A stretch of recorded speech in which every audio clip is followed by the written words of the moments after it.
Brought to you by Physics Wala.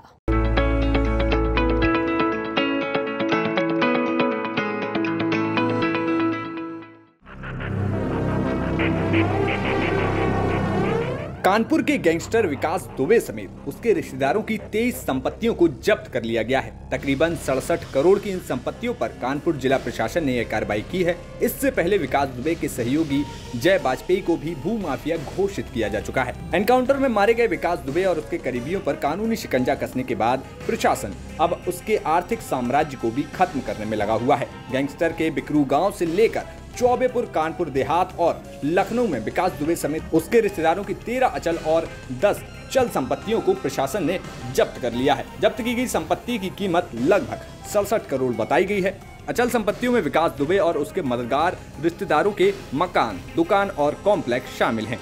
Kanpur के SP outer की report पर डीएम कानपुर ने इन संपत्तियों को अटैच किया है। अब इन संपत्तियों पर तहसीलदार स्तर का अधिकारी बतौर रिसीवर तैनात होगा। वहीं कानपुर देहात और लखनऊ की संपत्तियों पर रिसीवर बैठाने के लिए जिलों को पत्र भेजा जाएगा। जब्त की गई संपत्तियों में विकास दुबे, उसकी मां सरला दुबे, पत्नी ऋचा दुबे, छोटे भाई दीपू और बेटे आकाश और शानू के नाम पर दर्ज संपत्तियों को जब्त किया गया है। बता दें कि बीते सप्ताह ही कानपुर जिला प्रशासन ने विकास दुबे के खजांची जय वाजपेयी और उसके भाई समेत 3 लोगों को भू माफिया घोषित किया था।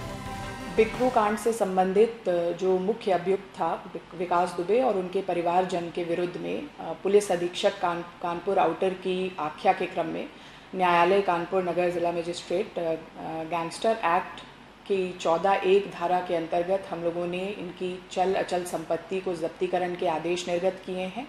ये वही चल अचल संपत्तियां हैं जिनको इनके द्वारा अवैध रूप से इनका अर्जन किया गया था और इनके आय के स्रोत के बारे में कोई स्थिति स्पष्ट नहीं थी।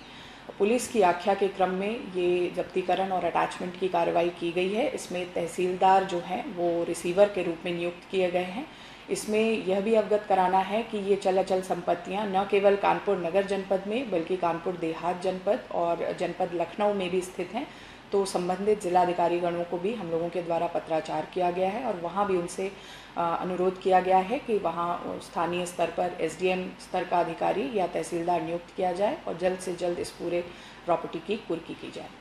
इन सभी संपत्तियों का आकलन कराया गया और आकलन में इसकी जो लागत आई है वो मूल मालियत जो आई है वो लगभग 67 करोड़। लखनऊ से संतोष शर्मा और कानपुर से सिमर चावला की रिपोर्ट, यूपी तक।